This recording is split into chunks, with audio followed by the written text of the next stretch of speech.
ভারতকে ছাড়া বাংলাদেশ চলতে পারবে কি? বাংলাদেশি আমজনতার কাছে এটা এখন বড় প্রশ্ন। ভারতের আশেপাশের দেশগুলোর মধ্যে কোন কোন দেশ ভারতের শাসন বারণার মুরব্বিয়ানাকে উপেক্ষা করেও ভালো আছে সেটার হিসেব নিকেশও শুরু হয়েছে।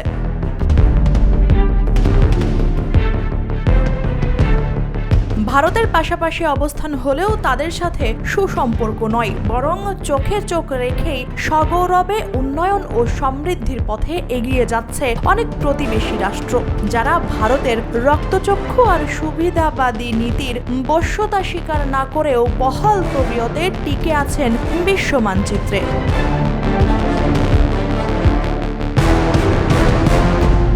আর এসব দেশগুলোর মধ্যে প্রথমেই নাম আসে পাকিস্তানের। দুই দেশের চরম বৈরী সম্পর্কের কথা গোটা বিশ্বের সবার জানা। তারপরও পাকিস্তান ভালোই তো আছে। ভারতের পড়শি রাষ্ট্র হিসেবে আরও রয়েছে শ্রীলঙ্কা, নেপাল, ভুটান, মায়ানমারের মতো অর্থনৈতিকভাবে স্বাবলম্বী ও উন্নয়নশীল দেশ, যারা ভারতকে বড় ভাই হিসেবে একতরফা সুবিধা কখনোই দেয়নি, যে কারণে ভারতের সঙ্গে তাদের খায় খাতিরও অনেকটাই কম।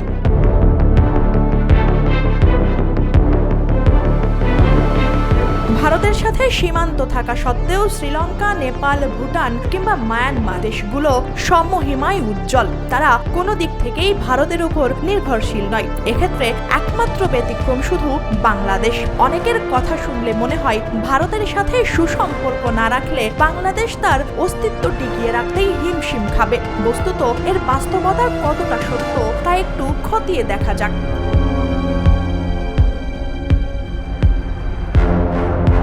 সীমান্ত নিয়ে কূটনৈতিক সামরিক উত্তেজনা ছিল ভারত ও নেপালের। সংকটের শুরু ছিল হিমালয়ের পাহাড়ি এলাকায় ভারতের সড়ক নির্মাণকে কেন্দ্র করে। সম্পর্কের উন্নতি তো হয়নি, বরং ভারতকে ছাড়াই দিব্যি দাঁড়িয়ে নেপালের অর্থনীতি। ভারত বারবার বাংলাদেশের সাথে সম্পর্ক নষ্টের অন্যতম কারণ হিসেবে সংখ্যালঘু নির্যাতনের বিষয়টিকেই সামনে নিয়ে আসে। অথচ নেপালের মোট জনসংখ্যার 81.9% হিন্দু। জনসংখ্যার দিক দিয়ে বিশ্বের শীর্ষ দেশ নেপাল, অথচ তাদের সঙ্গেই বনিবনা নেই ভারতের।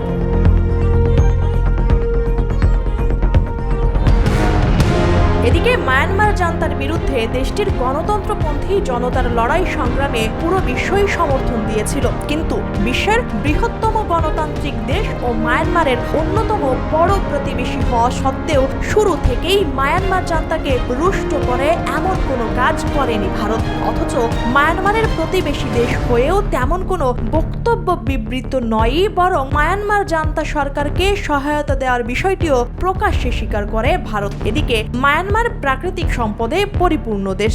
টিন, জিঙ্ক, কপার, টাংস্টন, কয়লা, মার্বেল, লাইমস্টোন, প্রাকৃতিক গ্যাস, জলবিদ্যুৎ সবকিছুতেই ভরপুর দেশটি। এই দেশের বড় শক্তি খনিজ সম্পদ। ভারতের স্বার্থকে পাত্তা দেয় না বলে মায়ানমারের সাথেও তাদের সম্পর্ক ভালো না।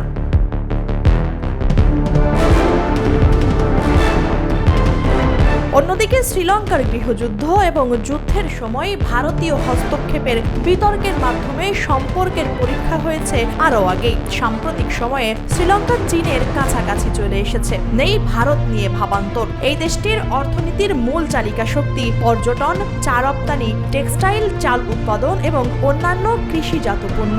পাশাপাশি বিদেশে জনশক্তি রপ্তানি করে আয় করে নিচ্ছে প্রচুর বৈদেশিক মুদ্রা। তাদের কাছেও পাত্তা নেই ভারতের সুবিধাবাদী আবদারের।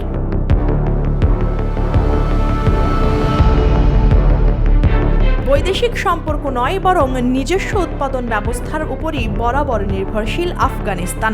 আফগানিস্তানের ভৌগোলিক অবস্থান এটিকে অর্থনৈতিকভাবে সুরক্ষিত করে তোলে। ল্যাপিস লাজুলি করিডোর আফগানিস্তানকে তুর্কমেনিস্তানের সাথে সংযুক্ত করে এবং শেষ পর্যন্ত ইউরোপের কোথাও একটা গিয়ে শেষ হয়। এই ধরনের অন্যান্য বাণিজ্য রুট আফগানিস্তানকে প্রতিবেশী দেশ ইরান, পাকিস্তান, তাজিকিস্তান এবং উজবেকিস্তানের সাথে সংযুক্ত করে। এভাবেই ভারত বাদ রেখে আফগানিস্তানও দিব্যি অন্যান্য দেশের সাথে বাণিজ্য সম্পর্ক চালিয়ে যাচ্ছে।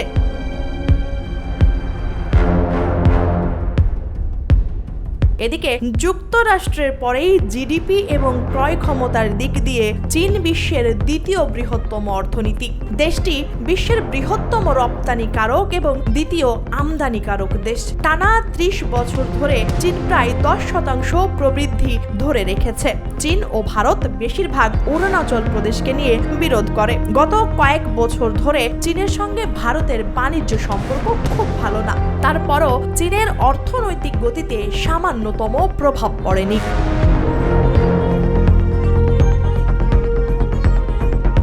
পাকিস্তান, নেপাল, শ্রীলঙ্কা, ভুটান, অন্তত এই দেশগুলো ভারতের ধমকা ধমকিতে নত না হয়ে নিজেদের শিরদাঁড়া শক্ত করে বিশ্ববাজারে যদি টিকে থাকতে পারে, তাহলে বাংলাদেশ কেন পারবে না?